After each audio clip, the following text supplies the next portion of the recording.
Welcome everybody to MPC on MCP episode 8, and today we are swinging into action because Pat is going to take us through some Web Warriors today.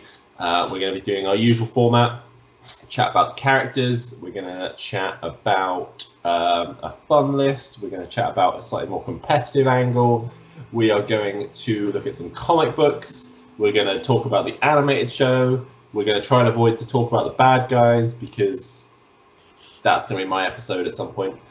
We're going to probably talk about some Spider-Man films. I probably might bring it up just because some good films there. And whatever other bits take a fancy. And then at the end, we're going to have a look at Domino as she is the next one on our reveal list to take a look at. And still hasn't been actually released yet, so it's good. And it doesn't look like they've been pushed back beyond some of the newer characters as well. So I think Evergreen. Yeah, Pat's favourite news story of the year. It was my favourite story. And as always, I am Matt. I am joined today by Pat. Hello, Matt. And, how are you? Thank you for joining us again for another episode. If you have watched all of our episodes.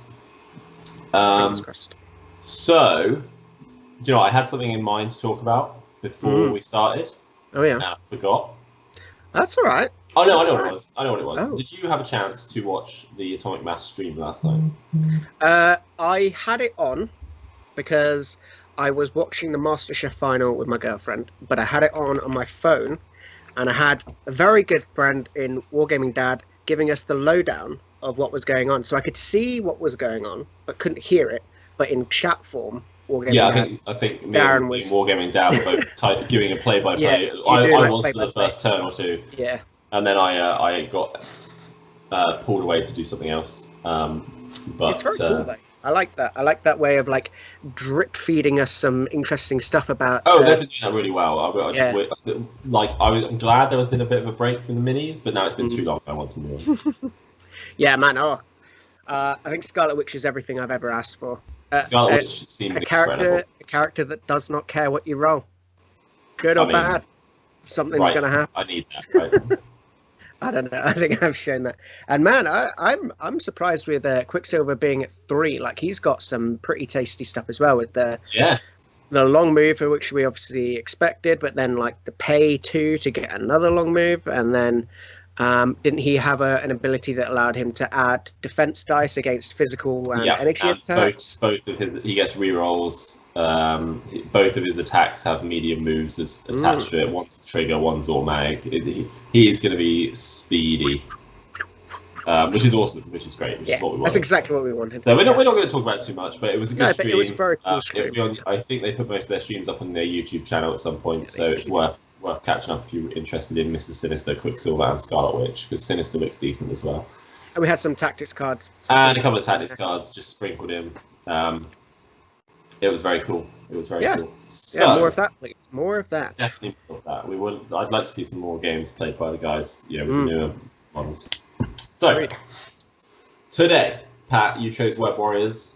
I did. I sort of snuck them out. I know you wanted to say Wakanda, but I reckon you probably could have had a decent episode on Web Warriors as well if you wanted, seeing as we're both pretty much big Spider-Man fans, brought up on the 90s animated TV show, and grew up in a pretty good time for like Spider-Man comics and Spider-Man films and everything Spider-Man related. So I think we both could have taken this one, but I'm glad I got it. Got to rep my Venom and Spider-Man t-shirt today. So I'm wearing a Panda t-shirt, but that's the first Marvel shirt that I came across. I think I've only really got like a few Marvel shirts. Yeah, I don't really have all that money, but a few of mine I've binned over the years. Nice.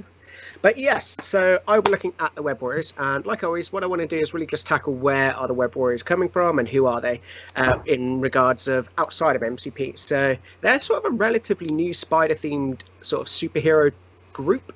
I couldn't really find like an origin of the term Web Warriors. I think that is probably more AMG than Marvel Comics, who tend to call it like the Spider-Verse and the Spider Heroes and stuff like that. But Spider-Verse seems to have been a thing since I found the sort of first umming and ahhing of that in the 1998 animated Spider-Man storyline, Spider Wars, and I know you're rewatching that You know, it started in Yeah. '94, but Spider Wars is the last Series. series in that series, and it sort of focuses around Madam Web talking to Peter Parker and discussing how there are different Spider-Men in different universes, and we're sort of introduced to a villain in Spider Carnage, or an anti-hero in Spider Carnage, who Peter Parker Prime, as he's called, has to go and sort of deal with, and it's sort of our first foray into there being alternate universes with alternate Spider-Man. Then I sort of thought of the 2010. I don't know if you ever played it, the Shattered Dimensions Spider-Man game on PlayStation that had like Spider-Man Noir, Peter Parker, and all that sort of lot. And what's interesting about that is the story for that game was written by Dan Slott, who he's been on Spider-Man for donkeys. A very sort of not controversial, but some people liked his run a lot, and other people were like it. He was on it for a very long time, so I think, like anyone on a particular character, it can get a bit samey after a while, and I think that was the main criticism of that. But yeah, he wrote that one before actually going on to write the Spider-Verse comic in 2014, and it was around this time we got in season 3 of the Ultimate Spider-Man animated TV show. We got the series Web Warriors, which that was really the first mentioning of the term Web Warriors I could find. I never really watched the Ultimate Spider-Man TV show. I was probably a little bit too old to watch it then, and I think it was aimed quite a lot at kids, from what I gather. It was sort of on like the Disney Channel and stuff like that. I've watched a bit of it, and it is. Yeah, that's fine. But yeah, how dare they make a cartoon aimed at kids? Yeah, how dare they? But then we get the aforementioned Spider-Verse comic in 2014, and in this we sort of get introduced to a fan favorite such as Spider-Gwen. That's her first appearance, which I should have really got out, but it's hanging up on my wall over there. I'm a really big fan of that character, so that was one of the reasons I want to sort of take this one from you. And then really since then we've had many comic stories that have involved Spider-Man and the use of the Spider-Verse characters, and I think when it comes to comics and Spider-Verse, we can't really not mention the Into the Spider-Verse from 2018. We'll probably mention it at the end when we talk about comic books, but I'm just going to leave you on this little teaser here of, do you think it's the best Spider-Man film? I'll tell you later. You can ask me later. Yeah, awesome. But we're here to talk about Marvel Crisis Protocol, and in Marvel Crisis Protocol, Web Warriors are a pretty interesting faction. They are small, but they're growing. Characters have been added to it. They're one of the few affiliations that a character had been released, wasn't in the faction, and then an affiliation update was given, and that character was added to. So that was Daredevil. But yeah, at the moment they've got access to 2 leaders and 6 characters. However, there is a little apostrophe there, as 2 of those characters are Peter Parker. You can only ever have 5 Web Warriors in any one roster at a time. So they are a faction I've played with a few times. When there was a smaller a pool of characters, I used to play a Web Warrior Avengers roster, and I think I actually just want to go and start playing Web Warriors much more by themselves, especially with the Amazing Spider-Man coming out. They play very differently than some of the other factions, and I think tournament and league results have sort of shown them to be both powerful and popular. They were actually the 4th highest represented faction or affiliation in the season 4 of the TTS League. And Ghost Spider's usefulness and sort of ability to just be plugged into any sort of roster as a very good utility piece propelled her to being the 9th most popular character taken in that same TTS League. I know you've faced a few Ghost Spiders, and when you were there, I think you might have played. Did you play Web Warriors once as well? I can't remember. I thought it was 6 games. Yeah. I think you remember. I think Gwen was in at least 4 of those lists. Yeah, and I think that really shows how useful and how much of a utility character she is. Personally, I know not everybody likes to play them how I'm thinking of playing them, which is generally quite controlly, a little bit more defensive, a little bit more go wide, sit on and secure the sort of control the secures as well as disrupt the extracts. I watched a brilliant game.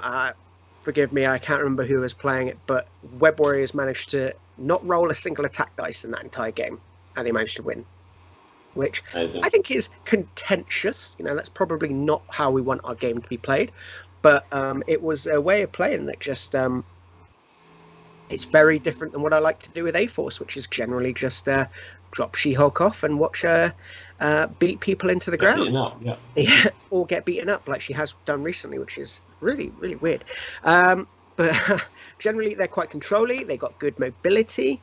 You know, there's a lot of out-of-action moves or decent amount of moves. A lot of them, nearly all of them, I believe, have wall crawlers. So basically, terrain doesn't matter to them. This allows them to sort of hide behind terrain out of sight while then being able to move onto a point or move to attack a person if that's what they need to be doing. Without any disruption to their movement. And yeah, I think they've got a decent number of tactics cards, which we'll move on to in a minute, which I think really promote a pretty cool sort of way of playing. Like I said, the secure, being able to control the secures with abilities to like pull characters off or even on the extracts, be able to disrupt that with the Venom Blast from Miles. I think it's pretty cool. And we're going to see with the Amazing Spider-Man, there's a lot more sort of control-y pieces that this character can do combined into his attacks, which I think is very cool. I personally as well find, even though if you look at most of their defensive numbers, you know, most of them got 3s across the board with sort of 5 health on both sides, which, you know, is perfectly average, if not maybe on the low end now. However, when you combine that with sort of a lot of them having spider sense, which allows for rerolls and defense dice and dodge, Gwen has that lifesaver ability to be able to pull fighters out of you know, out of range or out of being attacked by other people.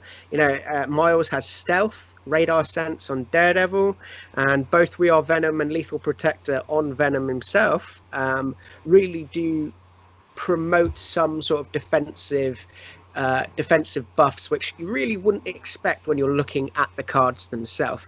So that's really where I sort of stand with my viewpoint on Web Warriors. I know we probably both play a slightly more aggressive game plan normally, like you like your Brotherhood and your Spider Foes and your Criminal Syndicate. Criminal Syndicate maybe less so, but they can Criminal Syndicate a bit more controlling, but yeah, generally a bit more punchy. And I think these guys, the characters in their affiliation, generally that isn't what they're suited to do. I think we can all agree that Venom can do it and Daredevil can do it, and I think actually the new Amazing Spider-Man can do it, which then gives you 50% of the faction can technically be a bit more punchy.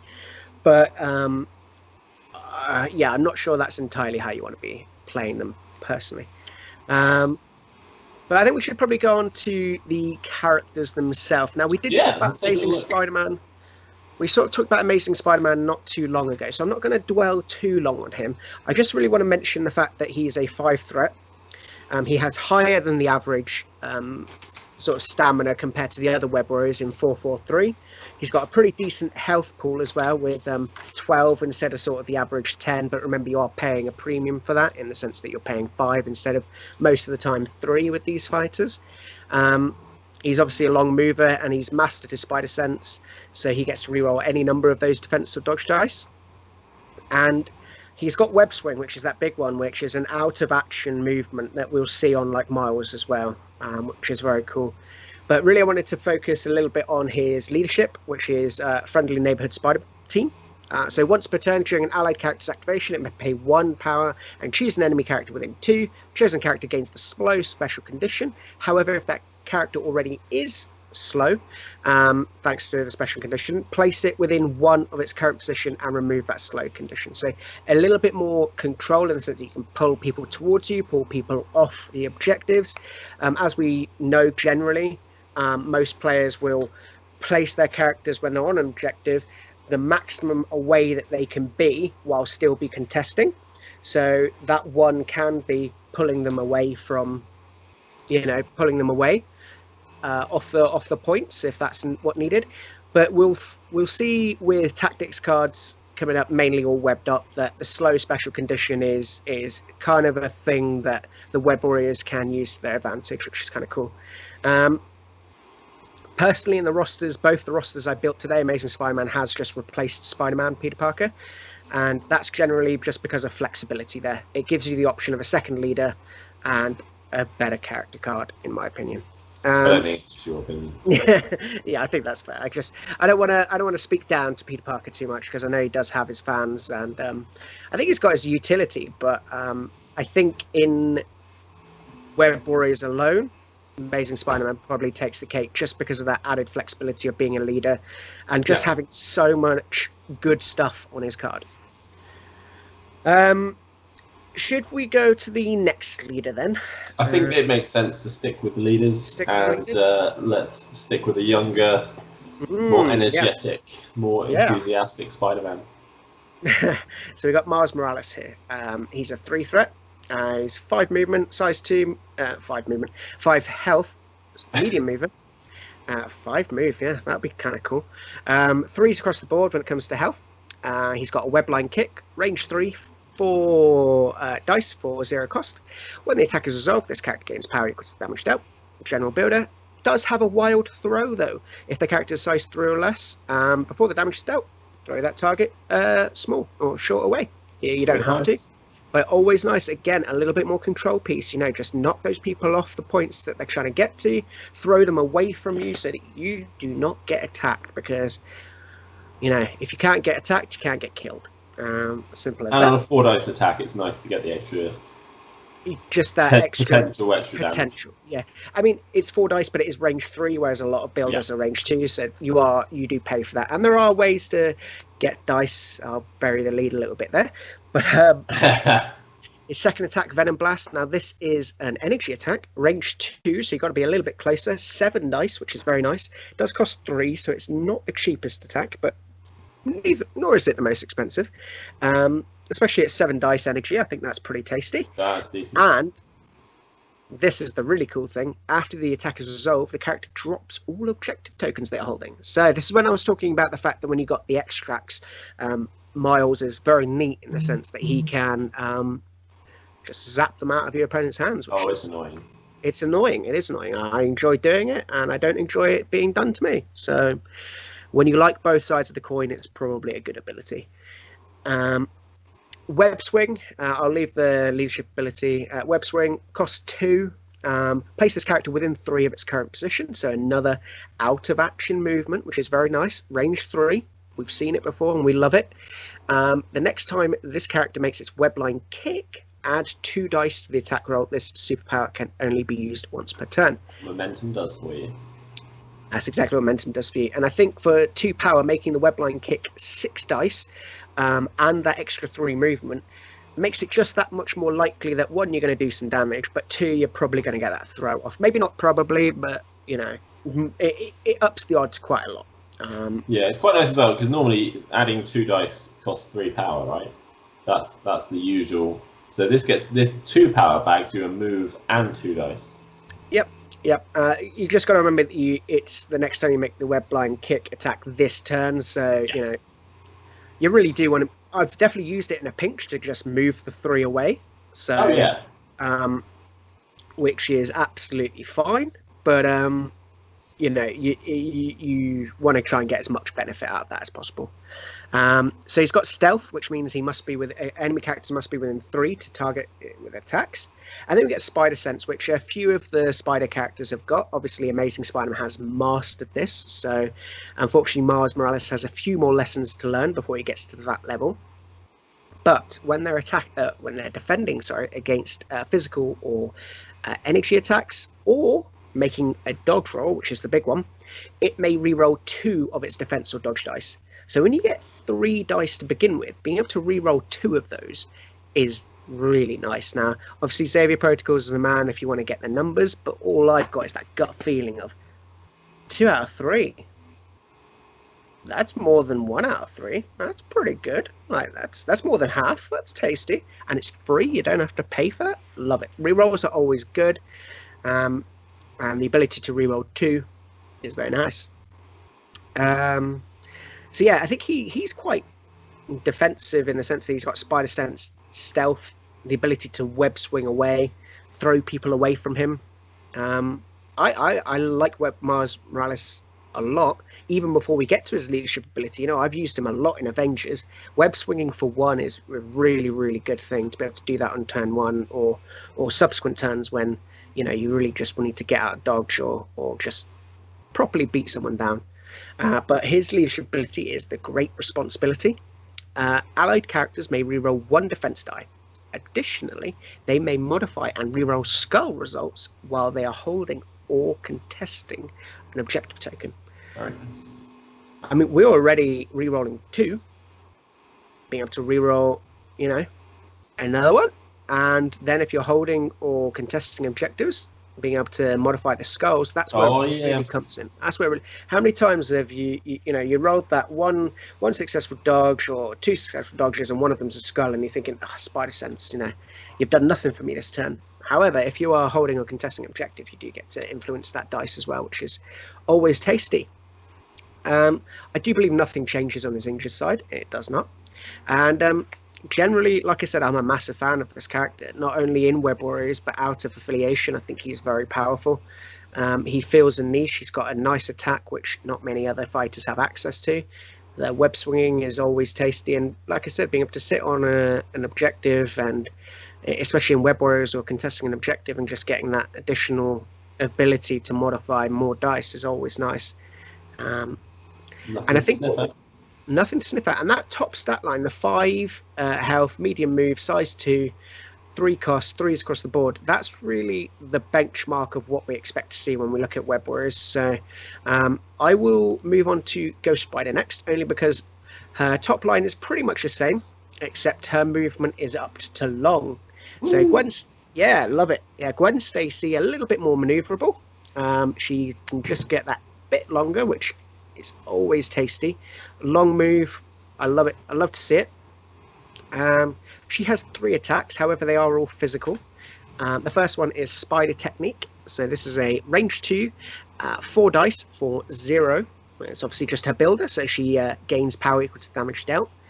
However, there's a few more lines of text after this one. If this character has already attacked the target character during its activation this turn, add 3 dice to this attack roll. Okay. Ooh, yeah. And then, if this character has advanced or been placed during its activation this turn, after the attack is resolved, it may advance long. Well, that is a lot on just the normal attack. You know, obviously, if she gains the power, you know, if this character's already attacked the target, so the first one's 4 dice, the next one becomes 7 dice, and then if you've placed it, which, bearing the lead again, she also has a web line. It's slightly different web line, but she can also be placed. In fact, I'll just jump right down to it because it sort of ties in quite a lot with this attack. Her web line costs 2.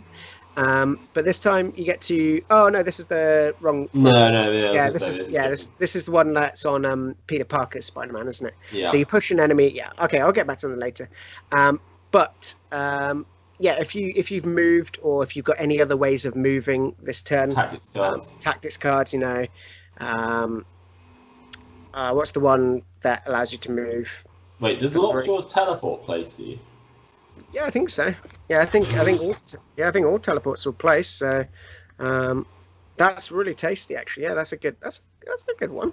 It's a nice little thing that I got to look at there. Yeah, I think all teleports say do something and place this character. So yeah, I mean, if you've got any other characters that do the placing shenanigans or tactics cards, then just being able to get that long move away or further up the board, she is super fast, super fast. I mean, what you can do, you can basically move long, attack, and then move long again. Oh yeah, and you still want another activate. Oh no, you don't. No, you don't. You don't, but it basically turns your Spider Technique, if you've moved, into like a what's Bullseye's attack, where he gets to hit and run. Yeah, it's like a hit and run almost at that point, isn't it? So, which is, I like that. And because it's, you know, it's a May, you don't have to do it. So I think that's really tasty, really good. Second attack, this is another free attack at range 4 this time. Still only 4 dice though. After the attack is resolved, this character gains 1 power. So we love attacks like this in the game where it's just a guaranteed power. How many times do you think I need 1 power and that's that one time that the attack does nothing and you don't get the power. Oh, yeah. That's why having attacks like this are really, really I do important. like she's got 2 builders as well. Yeah. And this one has a wild push as well. Only size 2. However, that is still most of the characters in the game. And it is on a free attack, and she's only a 3 threat. So, we don't want to be expecting too much here. And it is from range 4, remember. So from range 4, you can be pushing size 2 characters way short. I think that's really good. 4 dice, not that reliable.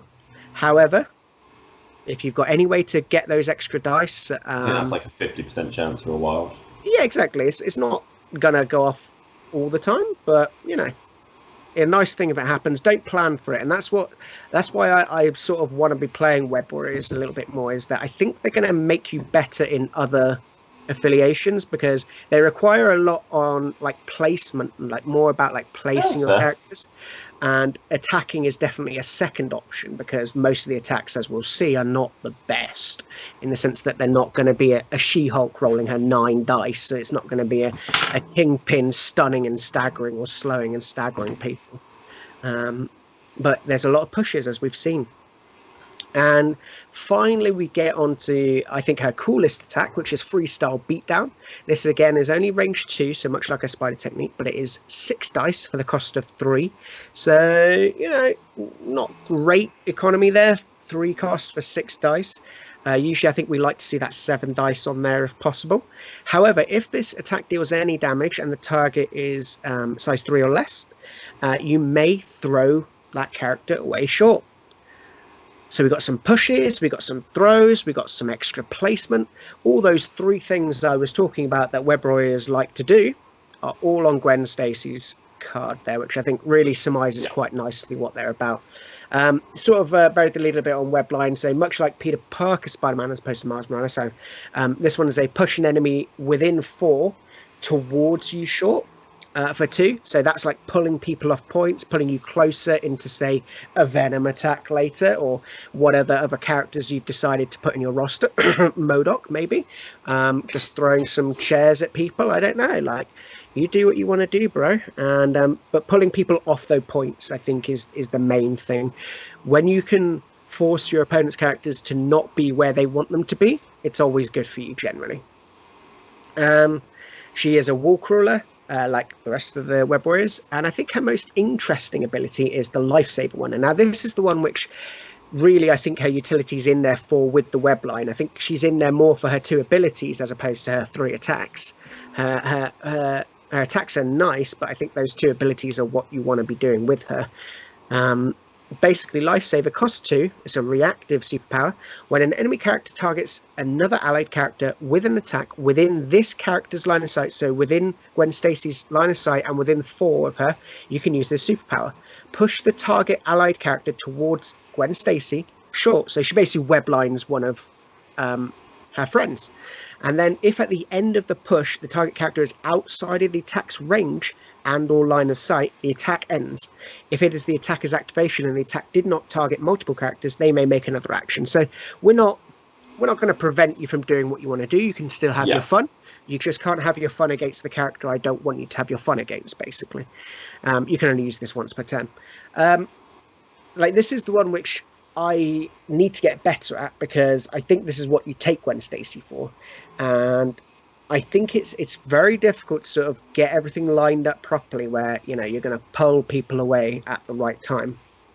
But boy, when you can do that, it really is a lifesaver. If you're within 2 of, say, a She-Hulk and she's about to pummel one of your slightly squishier guys, you know what? I'm going to pay 2 every time to just whip you right out of there. Like, especially if She-Hulk's moved to get there, and then her second action is, I've got to move again now. Exactly. I think this is really good. Already, though, what I will say, we're seeing some of the weaknesses in Web Warriors which will become inherent when we talk about a bit more of their characters and playstyles. And that's the sense that she gets 1 power a turn and she has 4 powers worth of stuff that she wants to be doing. Yeah. And her attacks, as we've discussed, are not going to be getting all that much power. So they are quite a power-hungry sort of affiliation. I've definitely felt that in playing Miles Morales as well, where you're like, oh, I want to be web swinging and I want to be venom blasting, but that's 5 power, and his web blind kick isn't likely to get you that much power. So it's tough. That's why you need to be playing slightly more sparingly with what you do, I think, and that's another reason why I want to be playing them a bit more. We will move on to unless you have anything else to add about Gwen Stacy. No, I don't think you're going to be using a spender attack all that much. I think it's 3 power, and that's 3 power you could be using towards those special abilities. Yeah. I think it would be. Yeah, I mean, I just don't think it's not a good spender. Like, the throw's okay, but you have to deal damage, and on 6 dice, it's not guaranteed. Guaranteed, especially physical. So I actually just think, like, if you're going to fight, a double attack from a basic attack is better, where you get in the 4 dice and the 7. And then that gives you the option to like web or lifesaver people. Exactly. After that, yeah. Apart from that, she's a good character, and I've seen her used very well. I just that's the only negative. I think her spender is not very good. Yeah, but I don't think it's needed. So neither do I. We'll go on to starter set Spider-Man. So this is Peter Parker, the much maligned Peter Parker Spider-Man. He is a 4 threat. That's the issue. I think that is the issue, isn't it? He's a long mover, 5 health, size 2, 3s across the board. So that average 3s across the board, 5 health, size 2. He's got that long movement, which is always good. But the 4th threat, I think, is the one that keeps him out of some slots. However, he does have some decent attacks. And when I'm sort of looking through the affiliation today, just making notes beforehand, he is good. Like he's everything he does is good. I said to you, obviously, he's kind of a forgotten character. But when I was doing a couple of demo games and I used him again, I was like, actually, do you know what? I freaking love Spider-Man. Yeah. But then you think about him in the game terms, and you're like, yeah, actually, he's fine for a demo game. He's fine, yeah. So he's got a basic strike. So this is a range 2, 5 dice, 0 cost, gain power equal to the damage dealt. Very normal size. Range 2, less than ideal when you want to be slightly more defensive. However, he does have that long move, so it's not all bad. Impact webbing. So another sort of, we've seen this already on Gwen. Or should I say, Gwen saw it already on Spider-Man, because they did come out that way around. But this is the she copied him. Well, he is the OG. So yeah, this is a range 4 dice, gain 1 power, which is always tasty. Wild push, and then finally he's got a Taser Web. So this is an energy 3 range 3, 6 dice for 2. Only 2 power. This one.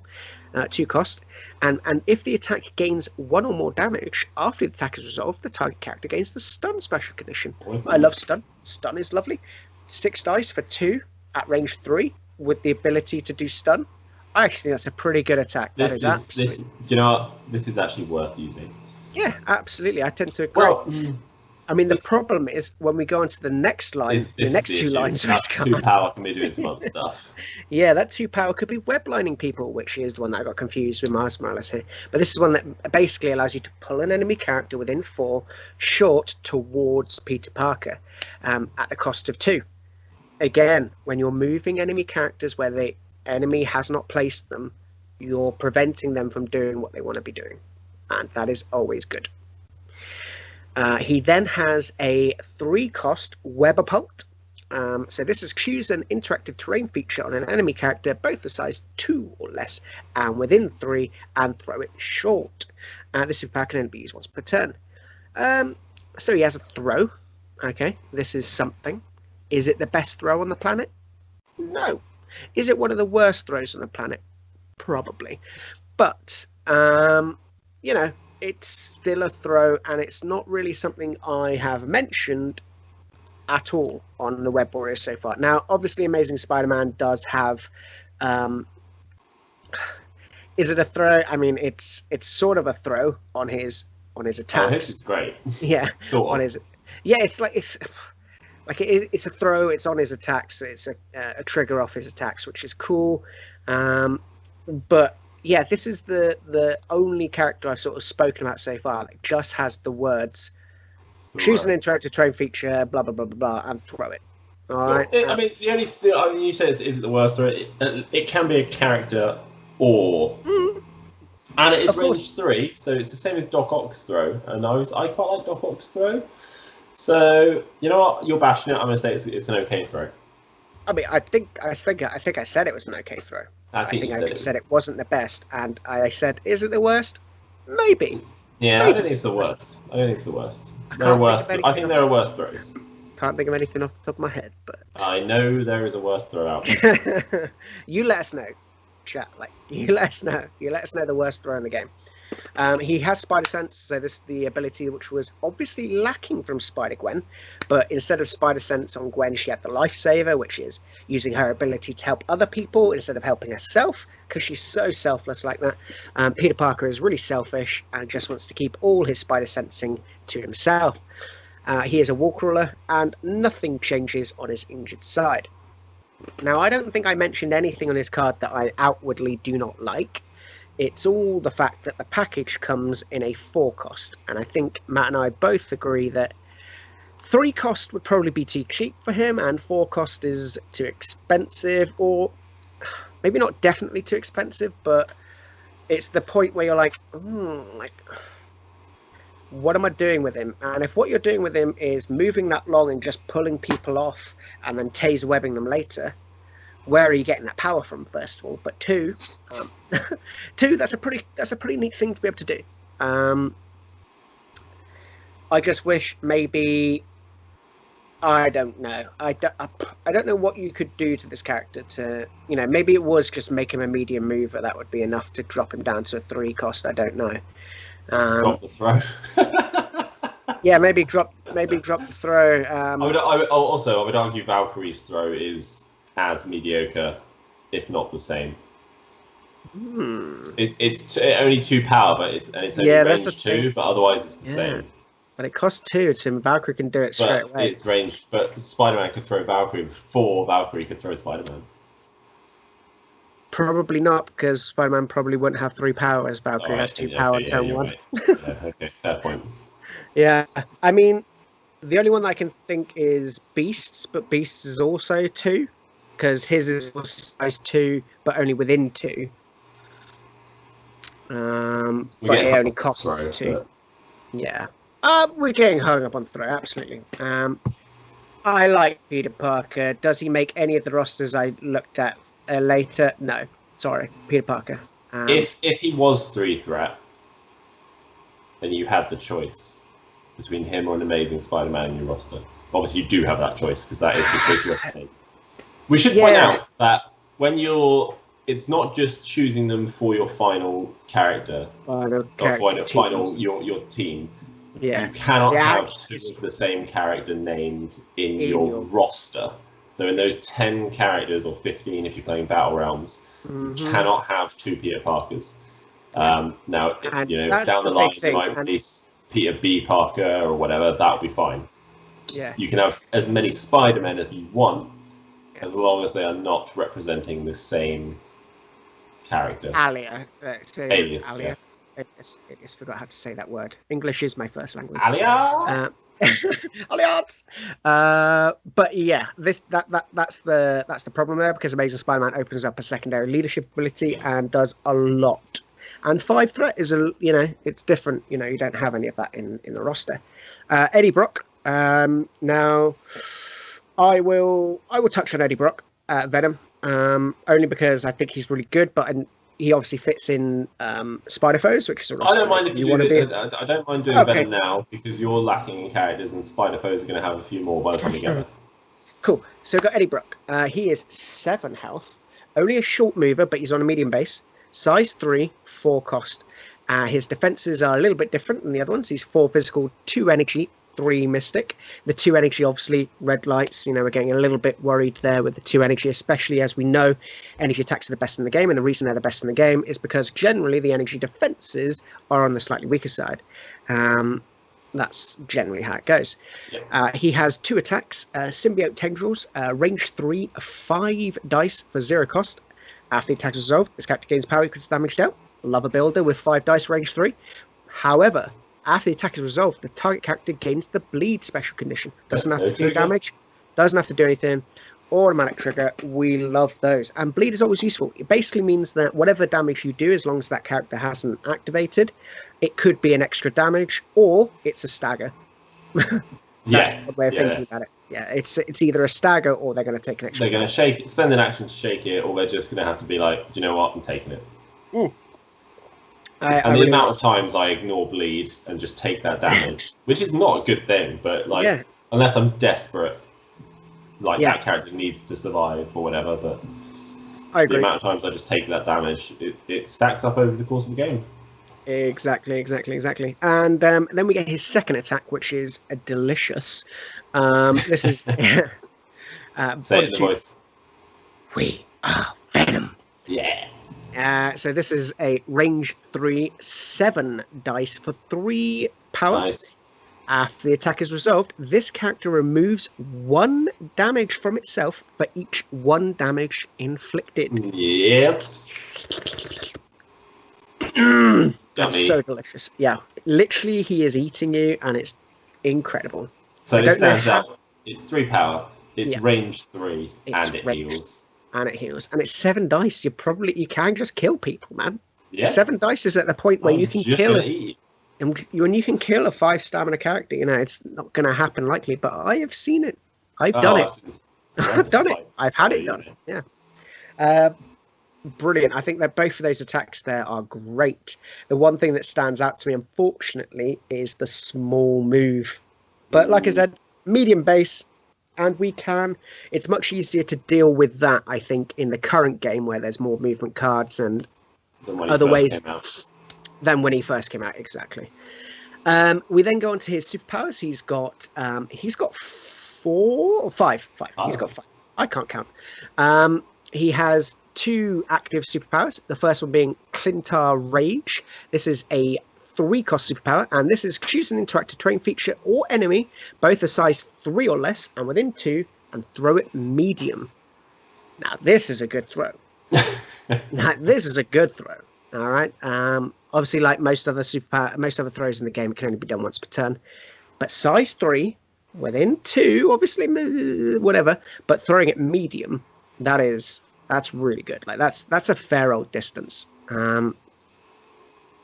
I've used Klintar Rage a fair amount, to be honest, because I also used Venom in my Web Warriors Avengers list, because Venom's, I think, a pretty tasty Avenger as well. Klintar Raging for 2 is always nice, but that's neither here nor there. We then get his Web Snare, which is 2nd active superpower. Push an enemy character within 4 towards his character medium. Nice. Oh, that mitigates some of that slow move, because you can just bring them to you. At the cost of 2, love it. Absolutely love it. And if they're at range 4, they're definitely now within range 3. They're now within range 3, and they're gonna get eaten. Then got a reactive superpower, so many snacks, as we've already determined. Venom's a hungry, hungry boy. This costs 2. After an attack against this character is resolved, it may use the superpower. If the attacker is within 3, this character may make an attack against the attacker. This superpower can be used only once per turn. Now, Matt, it doesn't tell you what attack you have to use on this. No, it doesn't. That's weird. I really like so many snacksing into We Are Venom. I mean, it's great. Especially, you've just been hit. Yep. You've taken some damage. Which means you've probably got power. You've got some power. Hopefully 5. Hopefully 5, yep. So many snacks into a We Are Venom and potentially kill the character that just attacked you and fully heal from all that damage that they just dealt. Obviously, Magical Christmas Land, but that's what we live for in this game. We live for the Magical Christmas Land. This is those cinematic moments. Yeah, absolutely.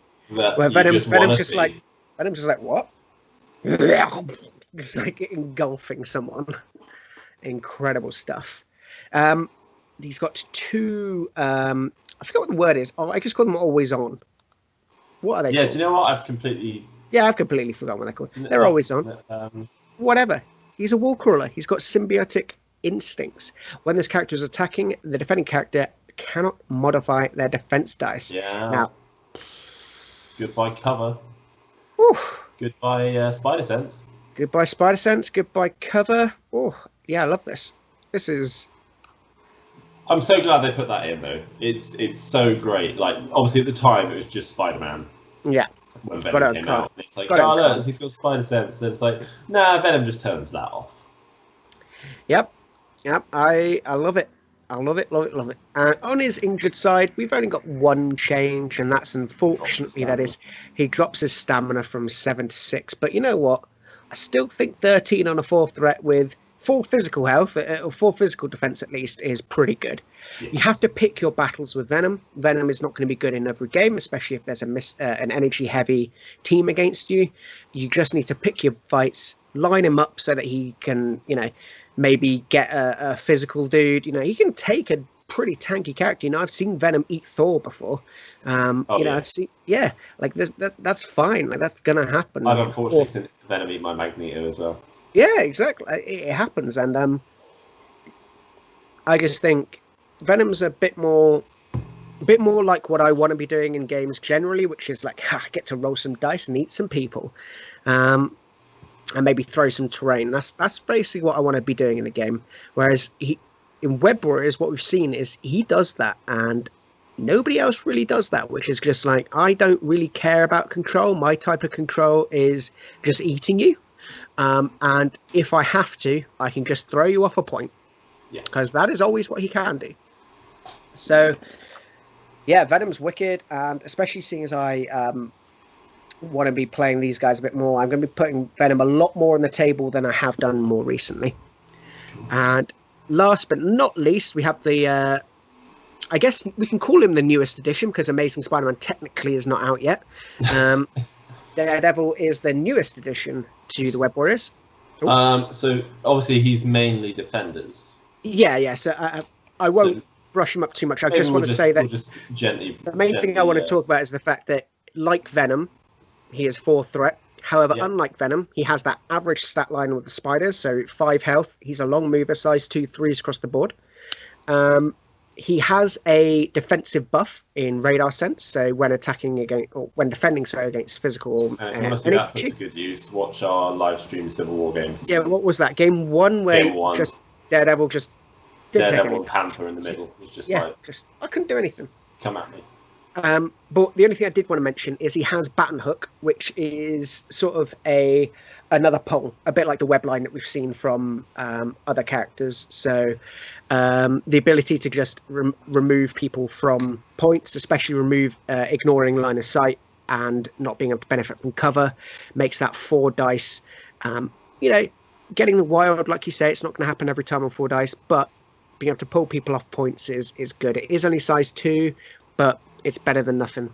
I don't think Daredevil makes it into all rosters. I know, obviously, we chat a lot to Wargaming Dad Darren, and he plays Web Warriors slightly differently. His Web Warriors, I think he talked about them on the Xavier Protocols podcast once, which is this counter-attacky kind of team.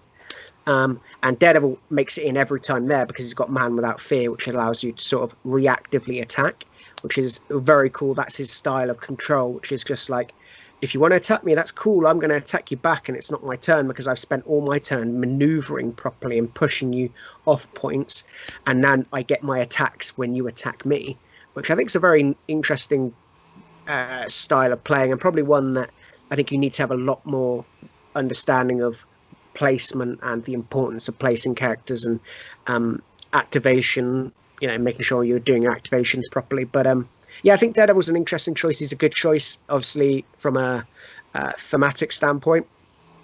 And he does do a bit more of the same of what Web Warriors want to do, sort of that middle ground of the spiders and Venom, in the sense that he can do a bit more BT, but he can also do the, stick around for a good time. Oh, yeah. So that's the breakdown of the characters. Very cool. Yeah, I'm going to bring up a little point that I thought about while we were planning the episode, and I was sort of like, do you know what? Let's mention it. Get your thoughts on this as well. We know Amazing Spider-Man is coming with Black Cat. Yeah. We know Black Cat is in Criminal Syndicate. We do. I still assume she's going to be a Web Warrior as well. I assumed it was, and when she was added to the Criminal Syndicate roster, I was very surprised to not see her. Well, she's always been on it. Oh, has she? Since she's a bit like like Mysterio and Angela was on the Angela was on the Guardians one, wasn't she? And yeah. like, obviously at the time I had no idea who she was. Yeah. I was like, who the hell is just a randomly printed name on here? So then I got thinking, yeah, okay. what if she's only a web warrior if your leader is Peter Parker? Peter Parker, yeah. I like that. Is she going to be the first like faction only leader faction card thing? Yeah, like she's leader specific. Yeah, leader specific faction model. Yeah, that would be member. Yeah, I mean, I assume that would be printed on her card. Ooh. Yeah. Rather than being as like a separate faction card. Yeah, so it might be like on her card, affiliated with Web Warriors, Venomizing Spider-Man, or affiliated with, what's his leadership called? Friendly Neighborhood Spider Team. Yeah. Affiliated with them, as opposed to affiliated with Web Warriors. I think that'd be cool. Yeah. Love that. It's just a little thought I had, and that could open up some, in like not straight away, but if more characters have those kind of things, that could open up a bit more variety in this building as well. Agreed. And I'm really excited for what is to come when it comes to models or characters within Web Warriors. Spider-Man 2099, I want him. Spider Noir, I want him. Ben Riley, I want him. No one wants that. I am Spider. I want him. Spider Woman. She's I want all these characters. Silk. Yeah, I know. Silk, yes. Silk. Silk's the big one. Silver Sable. Yes, 100%. She could also be Spider Foes as well. Yeah, a bit like Venom. I genuinely love Spider-Man. Like I think it's more than a reason enough for me to play these guys a bit more. But what we'll do is we'll quickly brush on the team tactics. I've only got a few that I really wanted to mention, being either Web Warrior affiliated or Venom / Spider. Yep. So first of all, we've got all webbed up. This is the sort of card for Web Warriors. This is an amazing team tactics card, I think. Basically, every list I've seen with Web Warriors in, every person I've spoken to about Web Warriors, every Web Warriors roster I've taken has ever had it in the 8 at least. Again, it's there's always going to be those games where it doesn't make it into your final 5, but I think most of the time this probably makes it in. This is a Web Warriors affiliate card. It's an active card, so it means that a Web Warriors character may spend 3 to play this card. Now, each enemy character within 3 of said character suffers the slow special condition.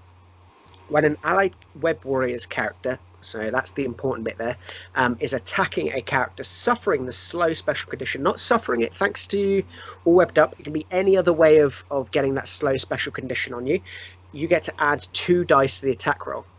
Now, obviously, that is just the Web Warriors, so that's gonna help you out so much with that Ghost Spider getting the power you need. It's going to help you so much with Miles if you really just need to.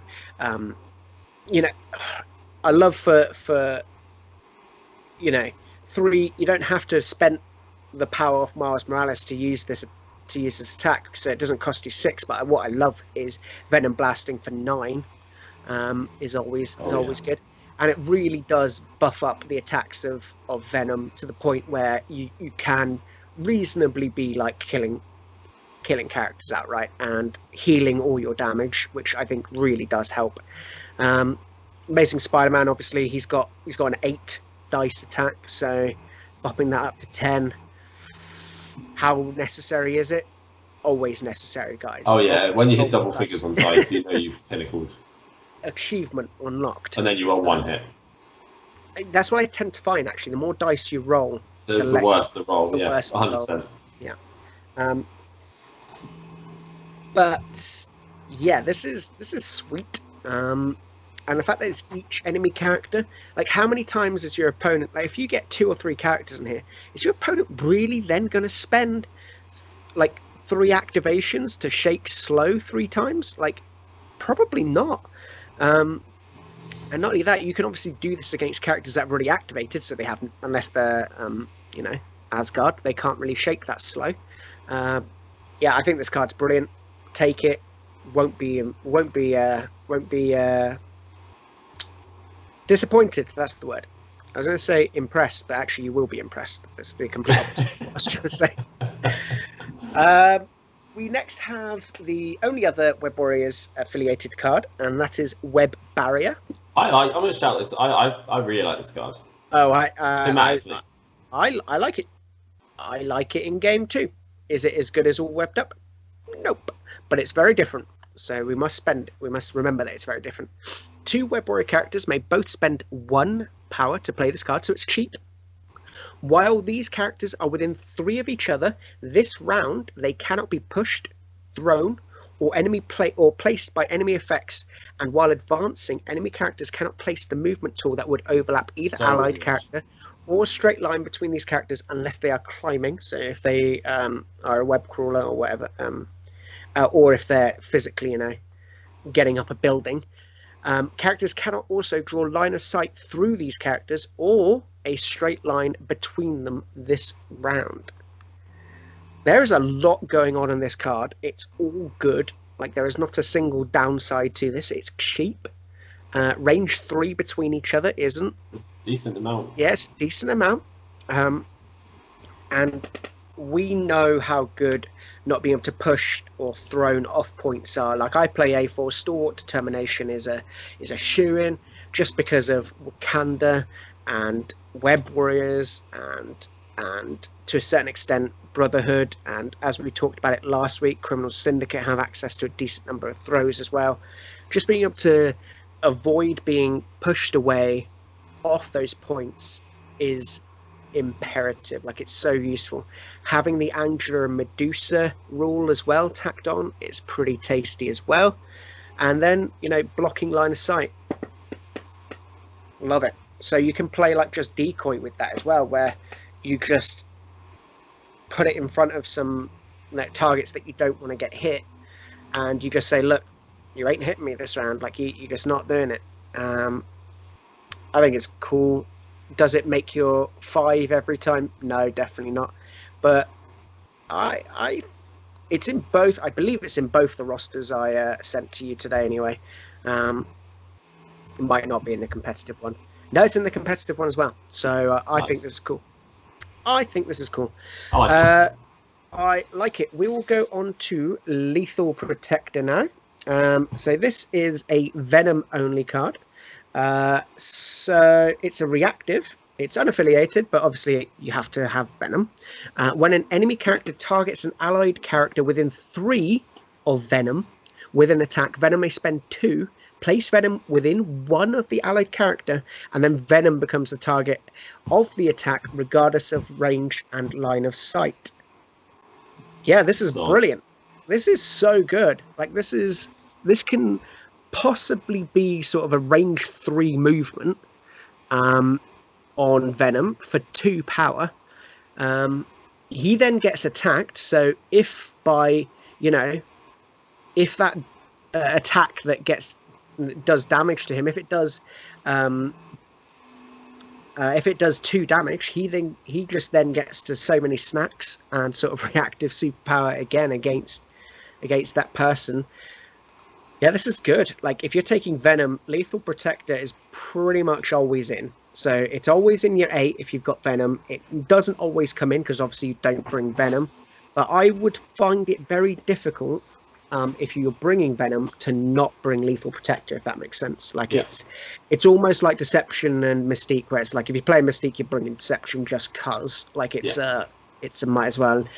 Lethal Protector, it saves your slightly squishier characters. Venom has 7 health and better defenses as long as it's a physical attack. And like I said, you can then just decide to eat someone afterwards. I really love it. And the last one that I've sort of talked about here, turn the page, is Uneasy Allies. I'm glad you put this card up. Yeah, Uneasy Allies, another reactive superpower. During their activation, when Spider-Man or Venom targets an enemy character with an attack that is within 2 of the other allied character. Both characters may suffer 1 damage to play this card. Add 3 dice to the attack roll. Now, this does not have a power cost to it, okay, which is incredible. It's got a taking 1 is not nothing, but adding 3 to the attack roll. Now, because it says Spider-Man, I just need to jump in here before anyone gets confused. You unfortunately cannot use it with the new Amazing Spider-Man, Peter Parker.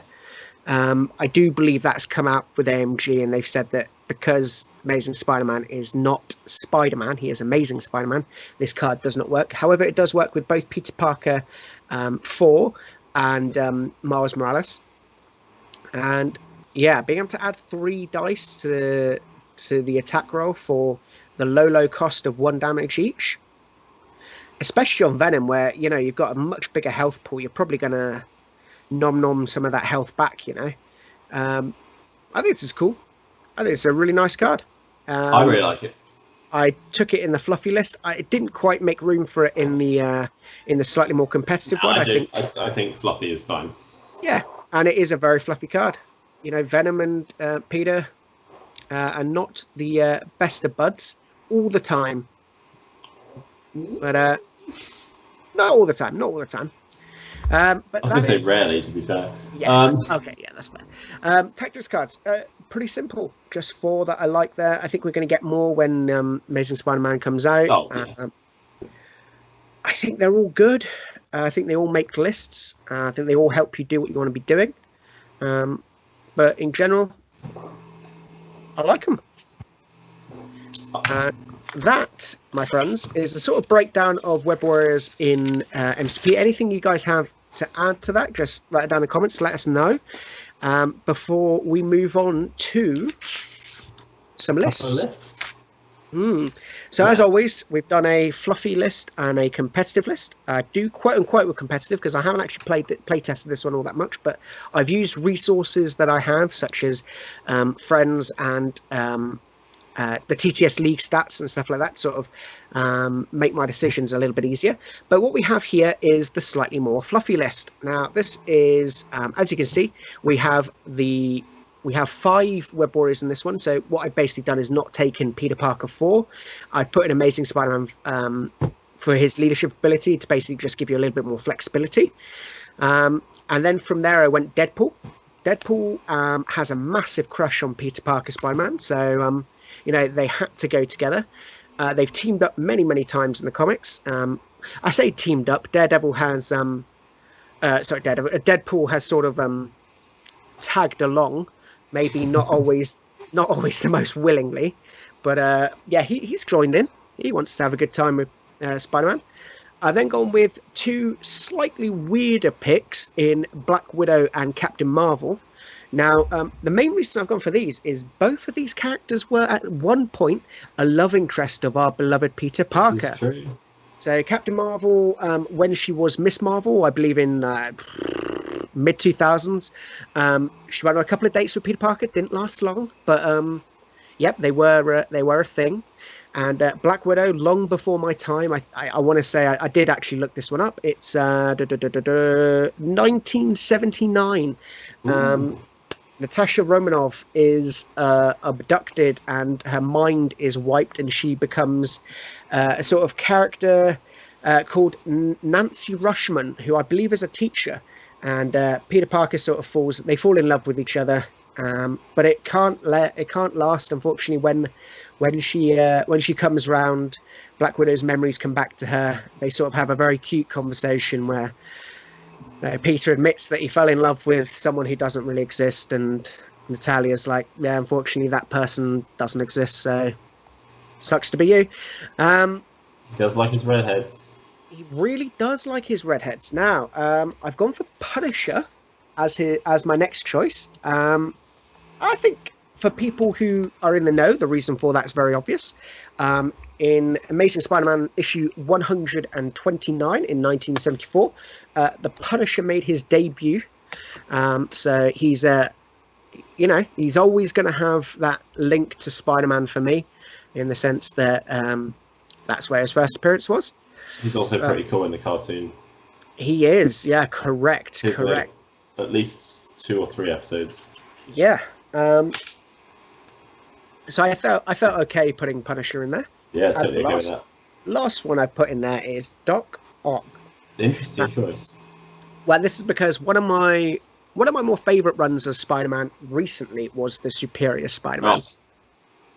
And this is an absolutely mental storyline where the dying brain of Otto Octavius is planted in, or replaces the mind of Peter Parker in Peter Parker's body, and he becomes the Superior Spider-Man because, of course, he is. Of course, he's going to be superior to Peter Parker in every way. And it was great. Like, this run was wicked. I really didn't expect to. I picked it up on a whim just to think, what's going to go on here. It followed the big issue 600, I think it was issue 600, it's up there somewhere, of Spider-Man, and it was a big thing. And I just thought, I enjoyed the previous issues, so let's just carry on reading this. And I actually thought this is really good. This is what Spider-Man needed, because it was becoming very samey at the time. There was a lot of sort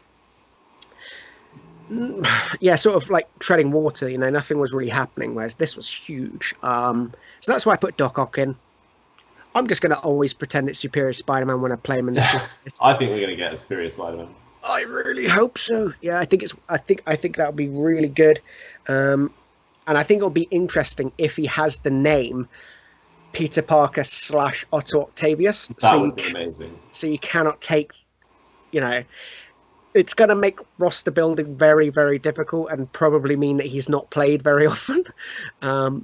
Just because you physically can't take him in the 10 if you're taking like Amazing Spider-Man, Doc Ock, Peter Parker. You just physically couldn't take him. But I think that's probably the only way they could do it. Make him a full-on aggro Spider-Man, and people will take him. Maybe, yeah, maybe. Tactics cards, I've gone for the 4 ones that we talked about earlier. I've also gone for Punisher's Blood Red and Personal, just because I had a slot there. I went for Disarm. I think Disarm's a very thematic Spider-Man card. You're just like whipping people's guns out the way and holding their arms so they can't do the punchy punch. Yeah, I think it's. I think even on the art for Disarm is actually. I think it's Spider-Gwen. Yeah, it's a good card as well. So not only are you playing a slightly fluffier list, you can also, play some good cards. Brace for Impact Medpack. I think we talk about this quite often. Take your pick of the restricted slots. Even if you're playing a fluffy list, even when you're introducing new people to the game, you probably should play with any number of these 2 cards, just to show them why these cards are more powerful. Heals are very powerful. What you don't want to do in that first beginner game is accidentally spike on your dice roll and nearly kill one of your, the new player's characters. At least then they have a get out of free jail card where they can heal a character up. It's sort of a reason why I like to play field dressing a lot of the time in beginner games as well, where they've just got that second opportunity to be able to heal their character up, and still get an activation out of them. Brace for Impact. It's difficult because these guys are a bit more defensive, but not all of the characters do have Spider Sense.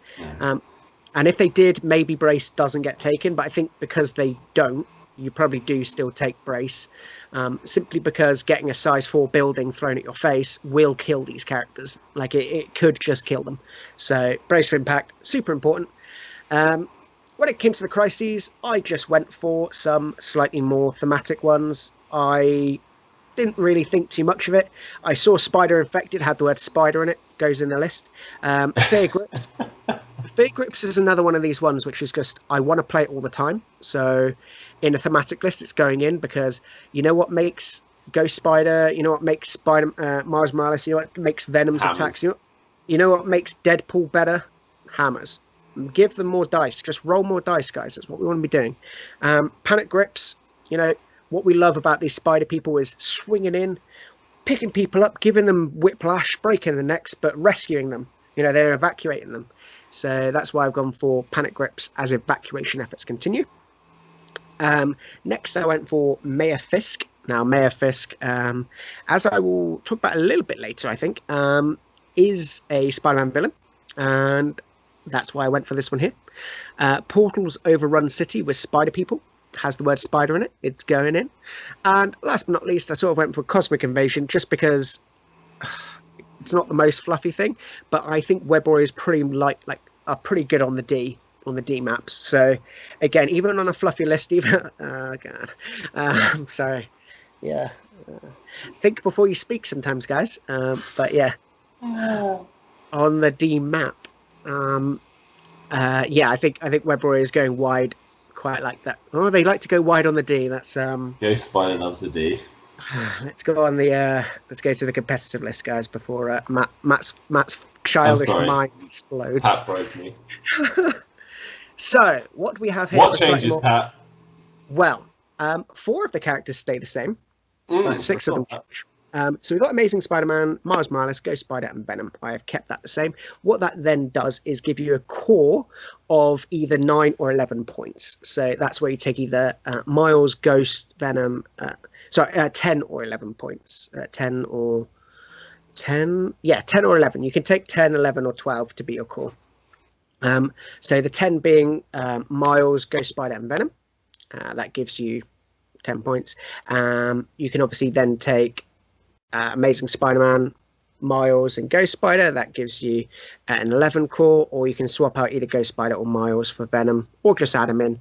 But what I think you want to be really doing is keeping that core as small as possible, so that you can bulk the rest of the list out with some of your more not useful stuff. Useful isn't the right word. Your pieces that you put in dependent of what game you're playing. And I have really gone hard here on the control element. Okay, what I really want to be doing here is pushing people off points, spreading myself out a little bit, sitting on those points and preventing my opponents from scoring. So to that end, I have taken MODOK and Shuri. These are 2 characters who I think are incredible when it comes. I mean, we all know this.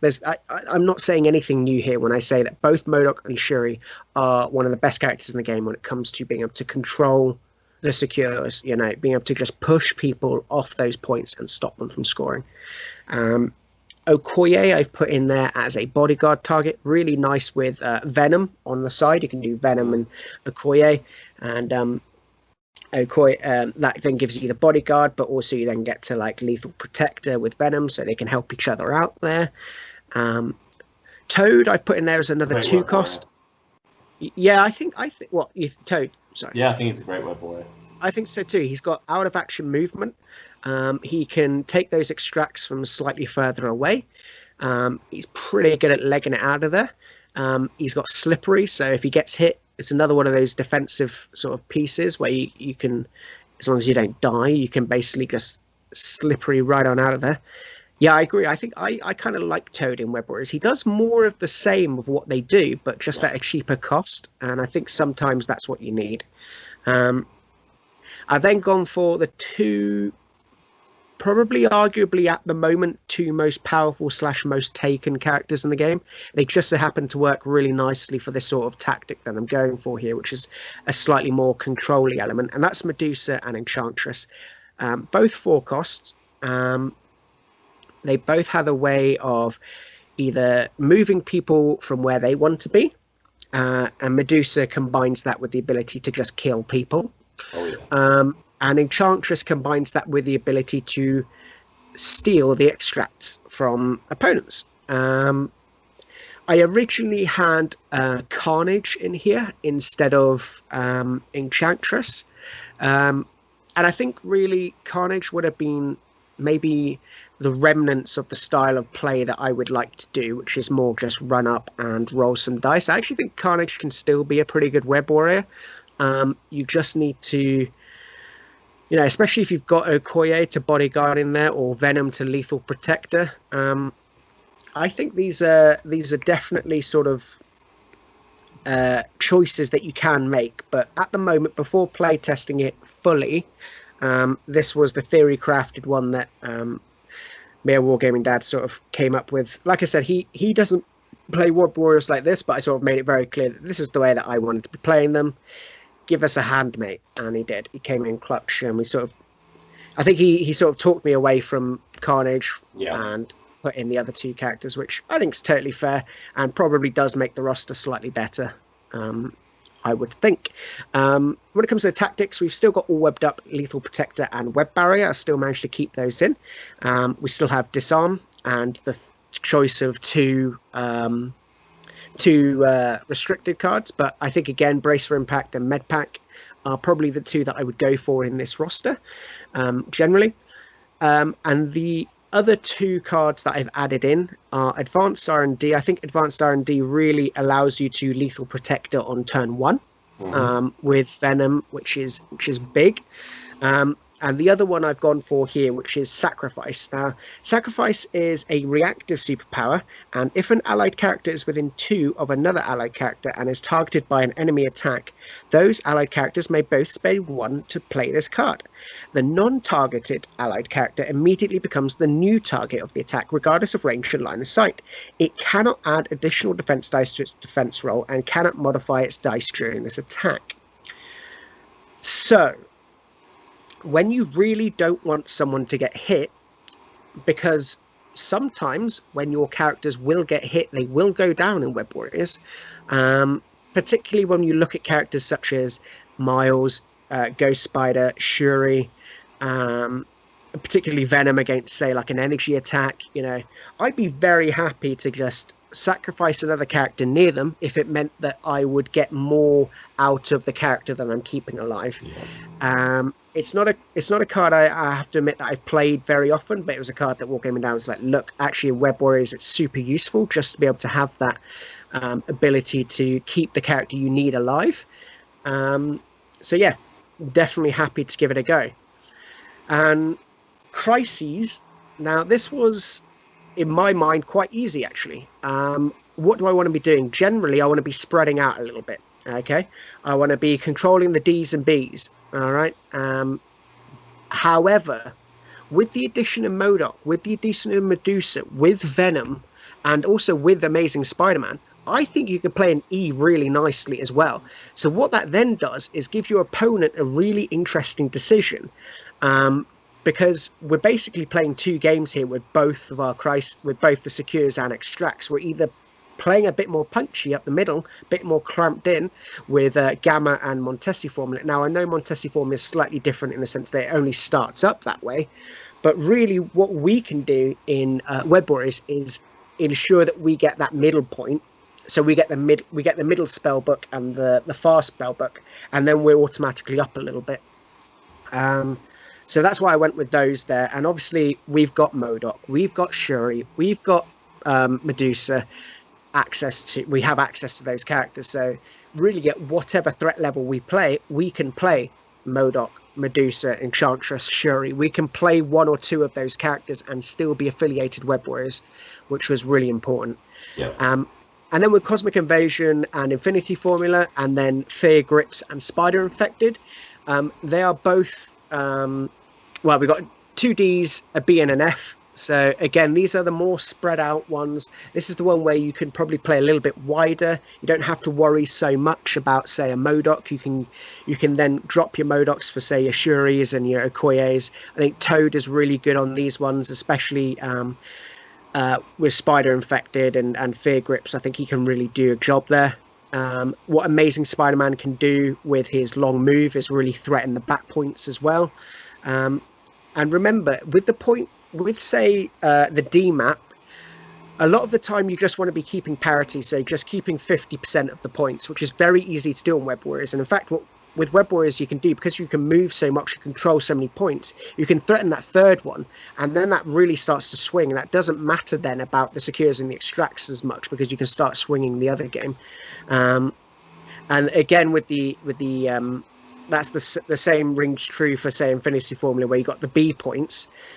You can sit back and just hold your 2 points and push everyone else away, and then focus on the extracts then. But similarly, what you can do is threaten the third point, take a 3-1 lead there, and then it doesn't matter so much what you do on the extracts. You only need to sort of keep parity, which I think is a really cool game plan to sort of have there. So that was my choice for the competitive list. This I will actually. Spoilers, Matt, I will be playing this at some point when we get some games in. I'm feeling a Spider Foe, Spider-Man, Spider Web Warrior, sorry. game at some point. I would very much be up for that. And yeah, spoilers, this is the list I'm taking.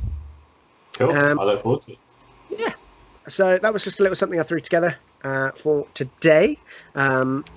What we will... Obviously, if you guys have any other decisions, any bigger missions, anything you think, oh, Pat doesn't have a clue what he's talking about, he's missed this, this, and this. Yeah, please. I really want to hear it. You know, I do not profess to be an expert at any point in this game. I just sort of come up with an idea, want to see what you guys say, and obviously with playtesting, maybe things will change. Maybe we will address rosters that we've played when we can get a couple of games in smaller episodes. I don't know.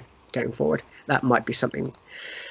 But yeah, those are the characters and the lists for Web Warriors. Now we get to my favourite part of our little Talking Heads podcast, which is when I get to talk some comic books, especially in with a sort of character like Peter Parker and the Spider People, like this. So I know you have actually brought a comic book to the table this time, and I'm interested to see what you've gone for before I mention mine. Okay. So this isn't necessarily what I would consider I'm not saying this is like the best. Okay, yeah. Or anything best stories. What I'm saying is this is, I think, a must read for anyone interested in comics. Okay. Because it brought about a change in it brought about a couple things. It brought about a specific trope of a character's partner being killed off. It basically took comics from the Silver Age to the Bronze Age of comics, as they are collectively known. And I think this particular comic was seen as the trigger for that. And we are talking about the 1973 issues 121 to 122 of The Amazing Spider-Man, written by Jerry Conway, art done by Gil Kane and John Romita Sr. Love it. And someone else, I think, someone else might have also done some of the art, so apologies. We're doing the death of Gwen Stacy, I assume. It's the night Gwen Stacy died. Yeah. And it is the old style of art, you know, it's that old comic book style, which I quite enjoy. Pat's not a big fan of. I mean, I compare it to the modern. You can't compare it to the modern. You can't, yeah. You know, this is what people, when you say comic book, I think this is the kind of thing that people that don't know what comic books are like think of. Yep. But it's if you've seen Amazing Spider-Man 2, they played this out in Amazing Spider-Man 2 to a degree. Yep. I can't. Basically, Green Goblin finds out who Spider-Man is, abducts Gwen Stacy, throws her off a bridge. Now this is the bit where actually this gets quite dark. Is that Spider-Man shoots his web into Gwen Stacy, pulls her up, and in the text bubble says something along the lines of "Thank God for my spider powers." Pulls her up onto the top of the bridge, starts talking to her, and realizes she's dead. At this point, Goblin starts laughing, saying how you die from the height of throwing it off the ground or whatever. She was dead before she hit the ground. Yeah. A few issues later, in the editor's letters that you used to get with the comic books, someone wrote in saying, how did Gwen Stacy die? And the editor's response was, it was the force of Spider-Man's webbing stopping her falling broke her neck, essentially. And this is what you get to see played out in Amazing Spider-Man 2 in the films as well. Emma Stone, excellent Gwen Stacy, she was actually a really good Gwen Stacy. She's, I hope to see her if they do a multiverse and there is a Spider-Gwen. I would love to see her come back into it as Ghost Spider. if not, I'm sure whoever they choose to be the next one will be amazing as well. But yeah, it's not, you know, like I said, it's not, there's no stunning comic book you're ever going to read. It just is pure storyline. It's worth picking up those 2 issues. I mean, not picking up because they're like a couple £1,000 each now. Go on Marvel Unlimited. Marvel Unlimited, you know, Google it. You'll find it. But it's worth it. It's worth a look, and I think we can't talk about Spider-Man comics without mentioning it. Personally. Yeah, nice, very nice. Now, what I'm going to do is, to save time, is just go through very quickly. I'm not going to go through exactly. He says this every time. I do. But first of all, what I'm going to talk about is an honourable mention, Ultimate Fallout. Now, this is the, spoiler alert, death of Peter Parker in the Ultimate Universe, written by Brian Michael Bendis, Jonathan Hickman, Nick Spencer, with art from, honestly, too many people. Mark Bagley, Brian Hitch, Eric Nugent, just to sort of name a few. This was a 6-issue run in July of 2011. This sort of wraps up the Peter Parker in the Ultimate Universe. And it sort of follows on from the death of Spider-Man, and it's all to do with the aftermath. Basically, you know, how are people going to survive once, you know, Peter Parker is dead? So yeah, it's a really cool one. Basically, you have 6 issues. There are 6 chapters. They are all written and drawn by someone else, I believe.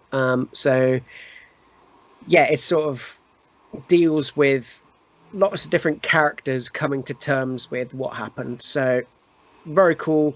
Read Ultimate Spider-Man first, then you get the Ultimate Fallout. I really enjoyed Ultimate Fallout. I mentioned it very briefly. Superior Spider-Man, written by Dan Slott, art by Ryan Stegman, 2013 and 14.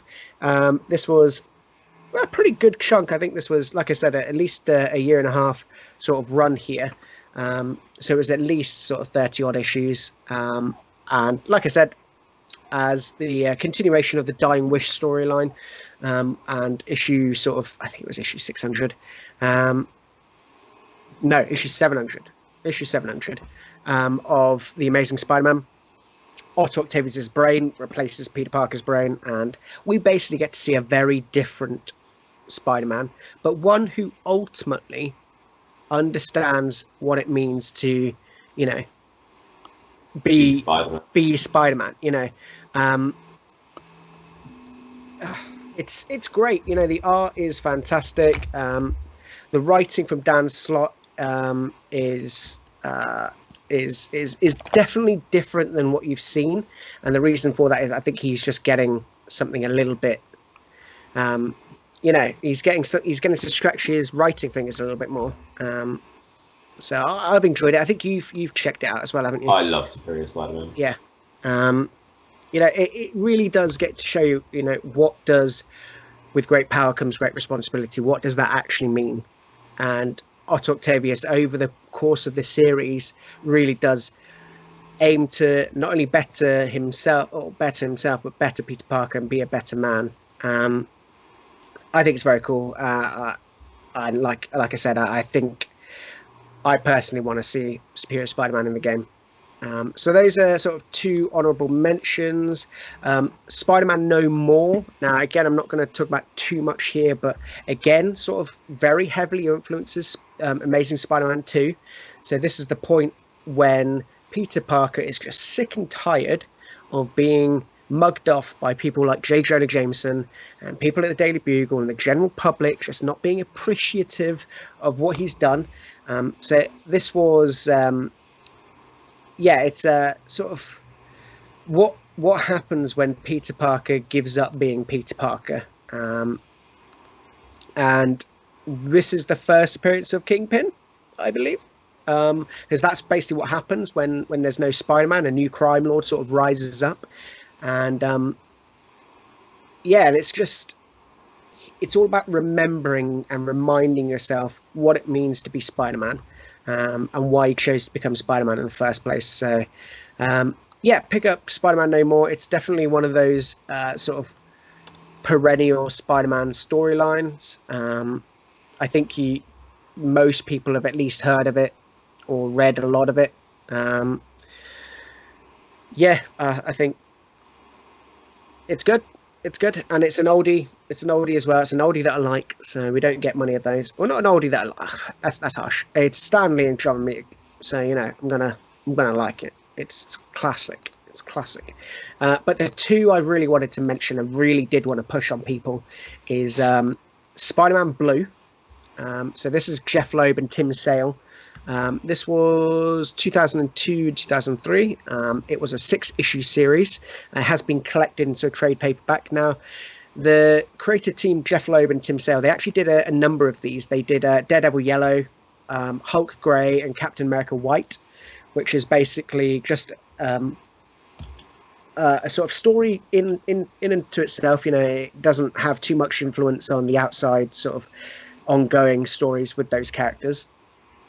But it deals with Spider-Man describing himself as being blue.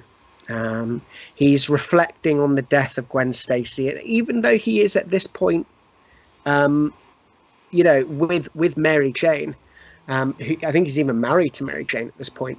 He is reflecting on the fact that he couldn't save his first love, like he couldn't do it, and it's not a year one storyline, so this isn't like a sort of an origin story. This is definitely a Spider-Man who's been in the job a little while. It's just all to do with the downfall of Green Goblin and him reflecting on everything that sort of happened when he was facing Green Goblin in particular. Obviously the death of Gwen Stacy. It's probably a bit depressing, but life is depressing, guys. People die, and it's really good. It's really good. It's nice to look at. It's not the most modern at 2002. The artwork itself, if you do look at it, is definitely more on the older style than the newer style. But yeah, I think it's definitely worth a read. 6 issues, you can do it. But my personal favorite Spider-Man storyline is Fearful Symmetry, Kraven's Last Hunt. No, you can't bring that up. That's a Spider-Foes story. No, it is not. Yes, it is. Oh, this is the best. My god, this is my Spider-Foes recommendation. I'm bringing this up again. Yeah, I won't touch on it too much then. I just want to say, for me, I remember reading this. You got the black suit Spider-Man, you got symbiote suit Spider-Man, Kraven. Oh, it's so good. Go on, just talk about it because I freaking love this story. Yeah, I mean, it's all to do with a hunter being able, like, just thinking, I can do a better job. Like, I can and will do a better job. I am going to kill Spider-Man and prove that I can be a better Spider-Man. Oh my god, he just buries him alive. He literally, like, Kraven is brutal as all hell. Like, it is amazing. Like, he becomes, old Batman. We're talking like Frank Miller's Dark Knight Batman, where Kraven is taking no from anyone. Like, he is literally just gonna brutalize criminals and literally just killing unarmed criminals and stuff like that. Like, it's crazy. It's so good. You guys just need to read it. Like, this is you talk about it again, but you guys would have forgotten about it, and Matt, whenever we get around to doing the Spider-Face storyline, is going to remind you again, and I'm with him. We're not doing Spider-Face till I've seen Kraven's card. Exactly. Yeah. I agree with Lizard and stuff like that. There's still too much, so it may be down the line, but we're going to give you a reminder there. I personally think this is the best Spider-Man storyline. I know IGN Comics put it in number 6. Comic Book Revelation put it in number 3.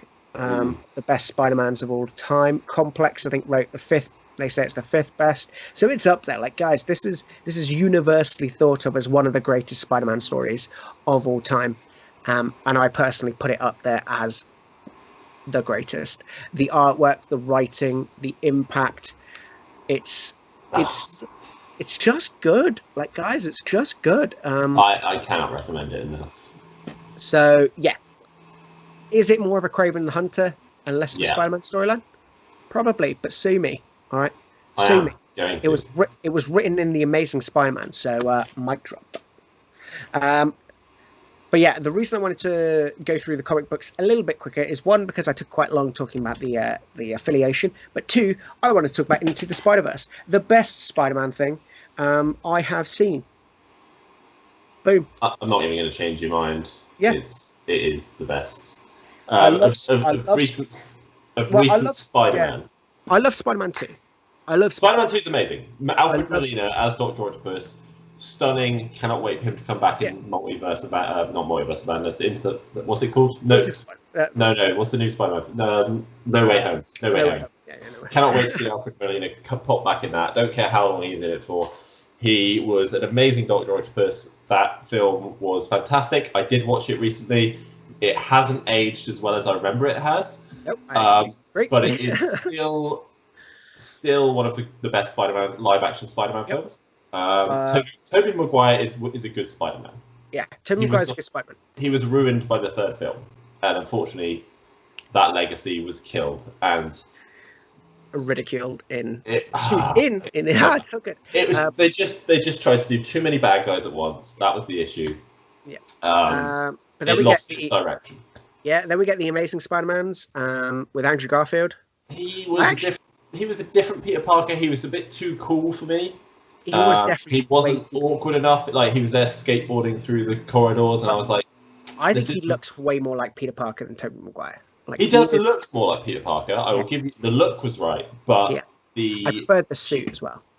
The suit was cool. Yeah, I mean, again, the Spider-Man films, it was showing its age a little bit. The CGI had come on a bit more. I agree about Andrew Garfield's Peter Parker though. He was very intelligent. Like, he was always shown to be top of the class, but he was also very cool. He was too cool. This kid does not get bullied at school. Yeah. Like that. And that's why we relate to Peter Parker. Like, he's a guy who's had all the hardships throughout, like, growing up. You know, family members died. Yeah. He's bullied at school. His girlfriend dies. But you know what? He's still the best. He's still the best hero he can be. Yeah. And that's what he love. Tries. Unfortunately, I think his films were let down by the fact that the bad guys were much more poorly written, and sadly acted. I think they ruined the Lizard. I felt I wanted more from the Lizard's sort of like first on-screen appearance. He looked cool. I just feel like he was. I feel like we've got better. We had better Lizard in 1994 animated TV show. 100%. And there's a few storylines from that I'd love to see him in live action in, and a few comic books stories where Lizard is a bit more prominent. But I think they could have maybe adapted better. And then we got the Tom Holland films and Civil War and stuff like that. Tom Holland is great, and Tom Holland MCU Spider-Man is fantastic. Like, it's wicked. I cannot wait for No Way Home. I think it's going to be brilliant. In fact, I know it's going to be brilliant.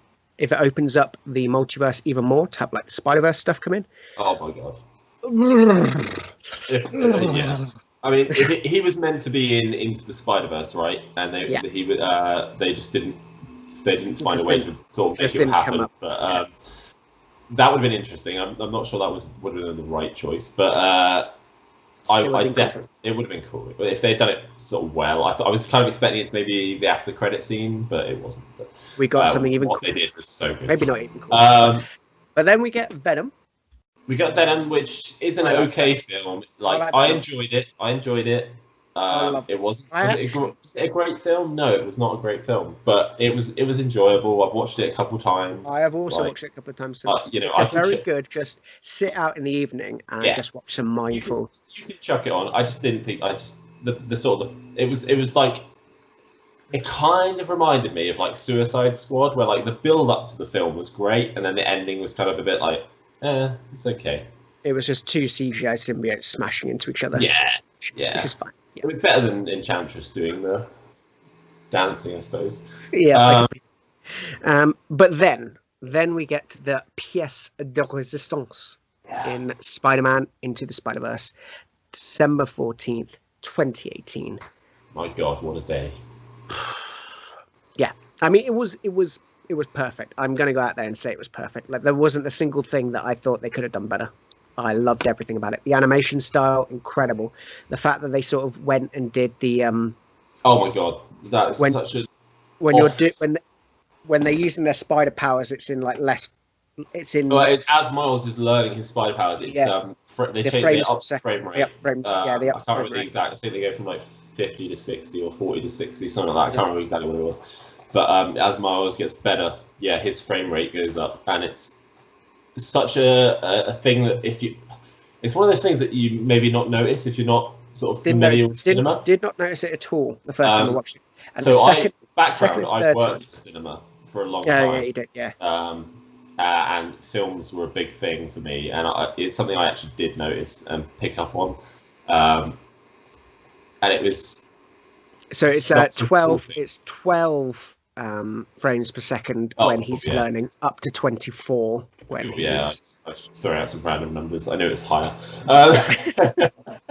It's so good, and the whole like animation style, the music, everything about it was so good. The soundtrack, the voice acting.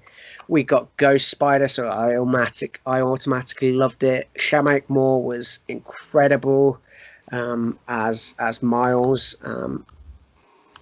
I just think generally this whole thing was great.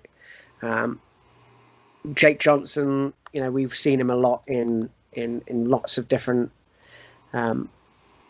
sort of things. Like, he's never been like a main character in any things. I think he was in New Girl, not something I've seen before, but he was in like Jurassic World, I think, 21 Jump Street and stuff like that. But he really came to the front here as this old and withered, given up Peter Parker, or Peter B. Parker. His story, his not redemption story, but his like rebirth story, as it were, was. I'm not gonna lie, it touched my heart when Miles is holding him above the portal, and he's like, "It's a leap of faith," and then let's go.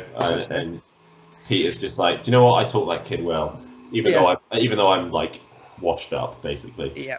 And you see him go back to Mary Jane at the end, and just it was so good.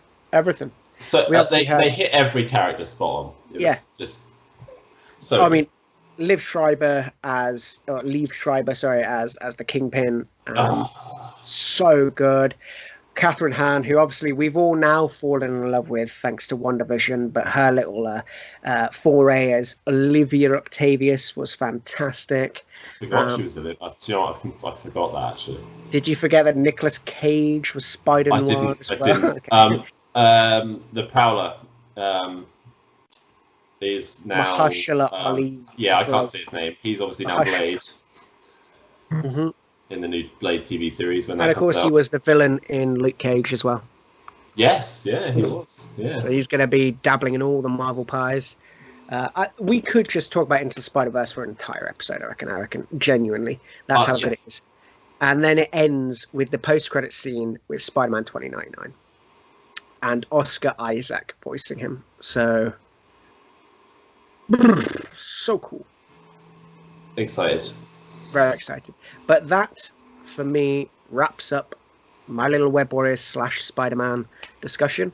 If you guys have anything to add, anything you think we missed, anything that you wanted to say about them, any comic book recommendations, please do pop them down in the comments below, and we will move on finally to just talk about the newest X-Force / X-Men member, Domino. So, take it away. I will talk about her. I will say that the model is interesting. I don't love it, but I also don't hate it.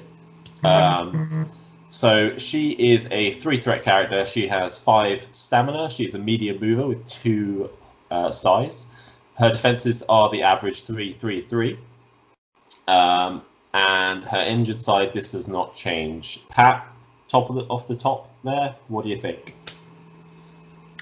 We've seen it a lot today with what I've been talking about. 3s across the board, 3 threat, 5 health, medium mover, size 2. It's average. It's, it's standard. It's just what we want to, I don't mind. Yeah. We've seen worse. Yeah, for a 3 threat, it's average. Yep. She's fine. She has 3 attacks. She's got 1 physical attack. This is a range 3, 4 dice, 0 cost. It's an automatic gain power. It's automatic pistols. We've seen this before. On a hit, she gets rapid fire, so potential for 2 power there. So it must target the same character. So obviously, if you do take that character out with the first dice, unlikely, but it might. It's 2 power builder. Which is fine, it's cool. She then has her first spender, which is an energy attack. It's grenade bounce. This is range 4 dice for 1 power. Not bad. This attack ignores line of sight, and the defending character does not benefit from cover. It gives out the incinerate condition for free. Well, not for free, but for 1 power. Yeah, for 1 power, but it doesn't. There's no way of avoiding that.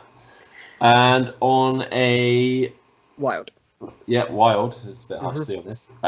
Before damage is dealt, other enemy characters within range 2 of the target character suffer a damage. So it does have that explosion effect as well. I think this is a really solid 1 power. Spender. It's great. Like it is. Tell me about the next, but we'll come back to grenade bounce. Yeah. We'll come back to grenade bounce. We have a lucky shot. This is a range 3. So she's got some decent ranges here. Yeah. It's 6 dice, 3 power. So okay, we've discussed this today already. However, this character does not gain. The target character, does not gain power equal to damage dealt by this attack, which is great. And also on a wild, it causes stun. Yes. So they are some solid attacks. Like, yes, her builder's not great. It's 1 power or maybe 2. Like the thing we've seen this attack before. We have seen automatic pistols with rapid fire. It just means you're going to be getting 2 power off this pretty consistently. Okay. Are you going to get it all the time? No. You're going to get it most of the time? Yes. Yeah. And just being able to generate 2 power at range 3 for free is pretty good. Yeah.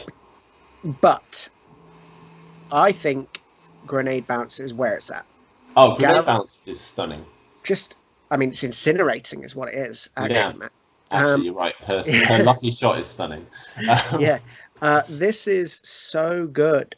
This is so good. Just being able to incinerate such a strong ability that before Cable and Domino, it really wasn't something that we'd seen that much of. Yeah, you've got a couple of characters and obviously a couple of... you've obviously got the big one is... the demons. Demons downtown. But honestly, just being able to throw out that incinerate, and then meaning that everything you do after that is more likely to do more damage. Yeah.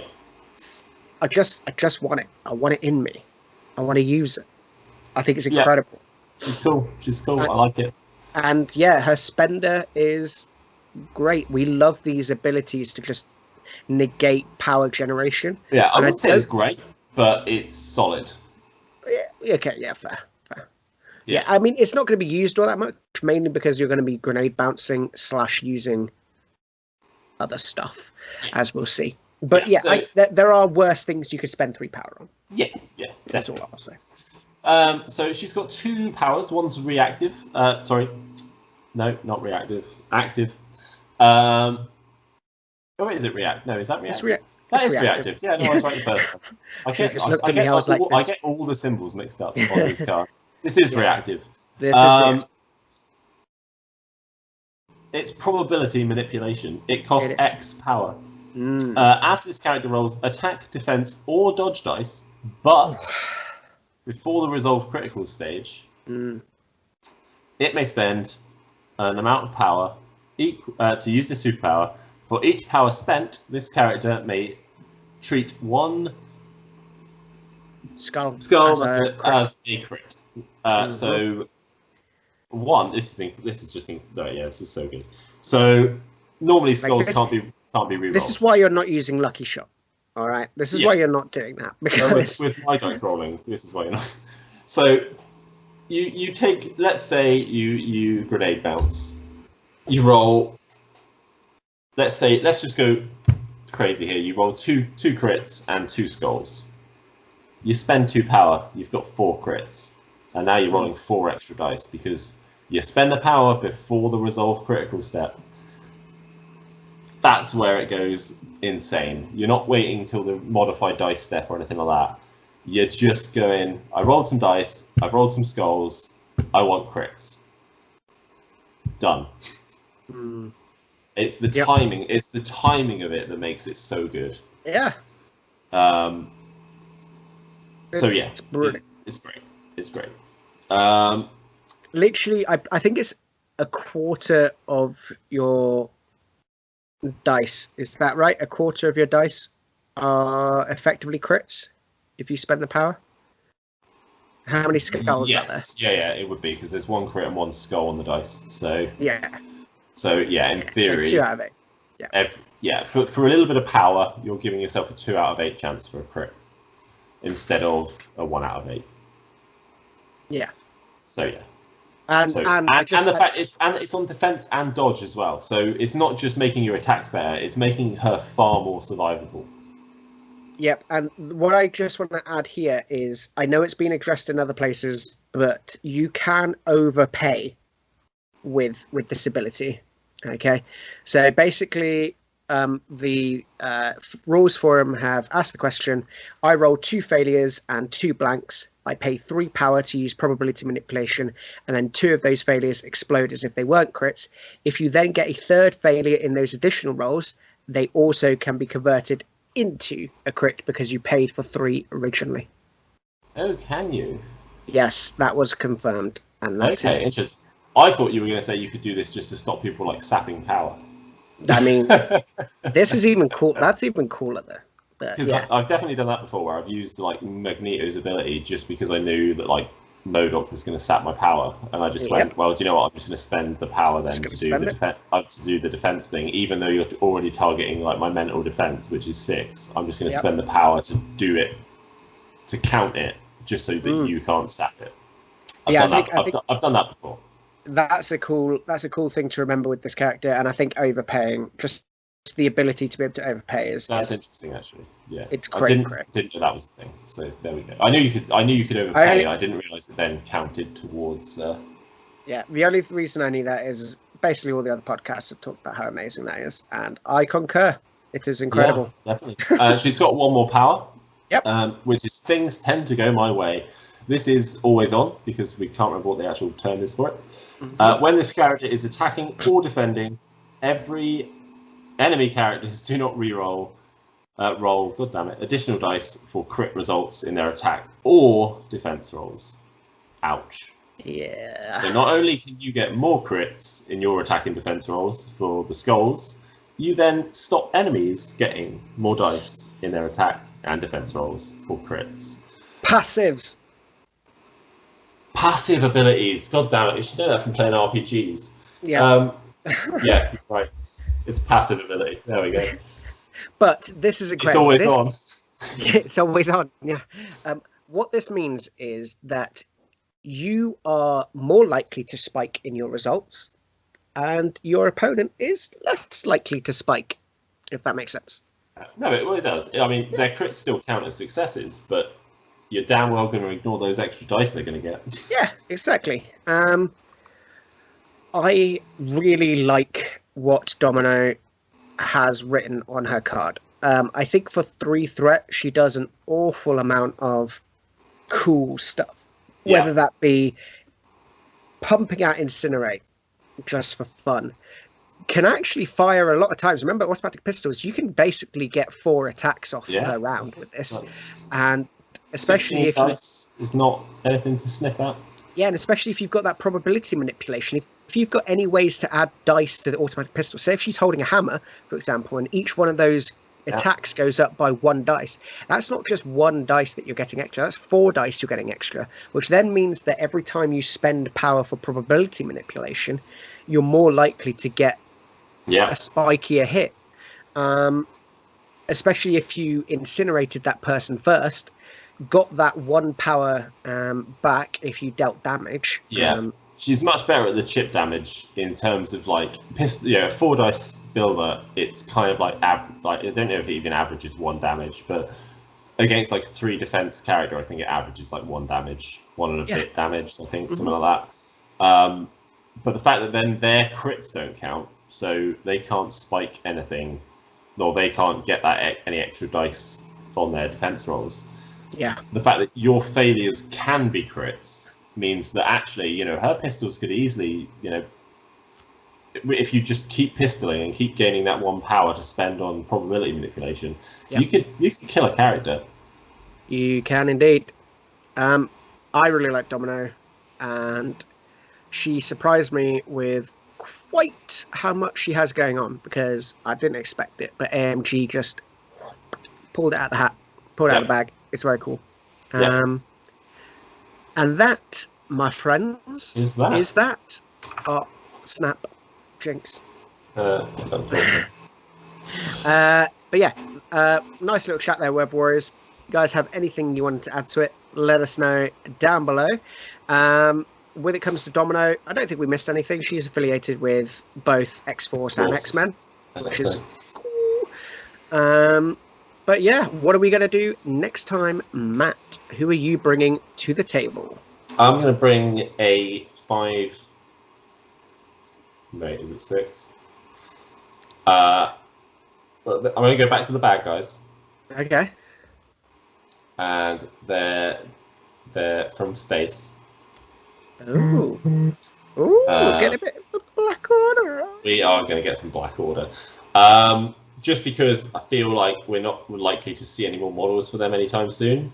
I'm just going to throw that out as a guess, but we get to talk about some Infinity Gems, we get to talk about Thanos, and I think you're going to whip up some cool comic book recommendations for those guys. And actually, interesting, there's Black Order, there's kind of, I've been looking, there's not a huge amount actually. I can think of 2 off the top of my head. That I saw a cool one where Thanos killed Corvus Glaive, but yeah, I'm going to bring those out, and we're going to talk about them. I've played them a little bit, so certainly not, you know, competitively, but I've played them a little bit. And Corvus and Proxima are cool. So that's what we're going to do. Look forward to next week. I'm looking forward to it already. And until next week, see you later, Matt. Catch you later, Pat.